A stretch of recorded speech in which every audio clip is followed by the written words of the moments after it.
بسم اللہ الرحمن الرحیم۔ صحیح بخاری کتاب ایمان کا بیان، باب زکوٰۃ دینا اسلام میں داخل ہے۔ حدیث نمبر 46۔ جاء رجل الى رسول اللہ صلی اللہ علیہ وسلم من اہل نجد ثائر الرأس يسمع دوی صوته ولا يفقه ما يقول حتى دنا فإذا هو يسأل عن الإسلام فقال رسول الله صلی اللہ علیہ وسلم 5 صلوات في اليوم والليلة فقال هل علي غيرها؟ قال لا إلا أن تطوع. قال رسول الله صلى الله عليه وسلم وصيام رمضان. قال هل علي غيره؟ قال لا إلا أن تطوع. وذكر له رسول الله صلى الله عليه وسلم الزكاة. قال هل علي غيرها؟ قال لا إلا أن تطوع. فأدبر الرجل وهو يقول والله لا أزيد على هذا ولا أنقص. قال رسول الله صلى الله عليه وسلم أفلح إن صدق.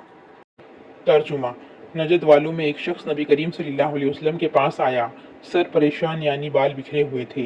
طلحہ بن عبید اللہ کہتے ہیں ہم اس کی آواز کی بھنبھناہٹ سنتے تھے اور ہم سمجھ نہیں پا رہے تھے کہ وہ کیا کہہ رہا ہے، یہاں تک کہ وہ نزدیک آ پہنچا۔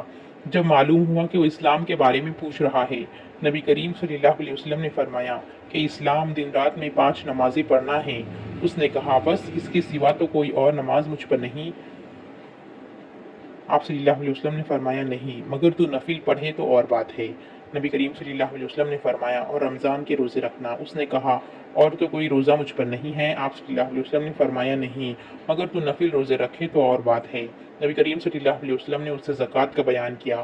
وہ کہنے لگا کہ بس اور کوئی صدقہ مجھ پر نہیں ہے؟ آپ صلی اللہ علیہ وسلم نے فرمایا نہیں، مگر یہ کہ تو نفل صدقہ دے تو اور بات ہے۔ راوی نے کہا پھر وہ شخص پیٹھ موڑ کر چلا، یوں کہتا جاتا تھا قسم اللہ کی میں نہ اس سے بڑھاؤں گا نہ گھٹاؤں گا۔ نبی کریم صلی اللہ علیہ وسلم نے فرمایا اگر یہ سچا ہے تو اپنی مراد کو پہنچ گیا۔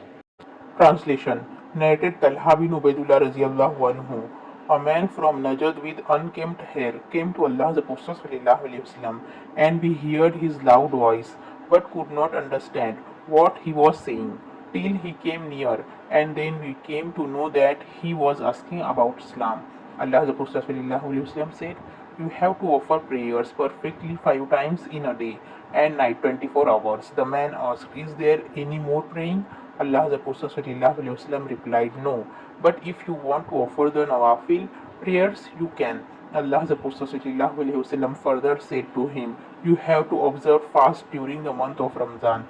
The man asked, is there any more fasting? Allah's Apostle sallallahu alaihi wasallam replied, no, but if you want to observe the nawafil fast, you can. Then Allah's Apostle sallallahu alaihi wasallam further said to him, you have to pay the zakat, obligatory charity. The man asked, is there anything other than the zakat for me to pay? Allah's Apostle sallallahu alaihi wasallam replied, no, unless you want to give alms of your own. And then that man retreated, saying, by Allah, I will neither do less nor more than this.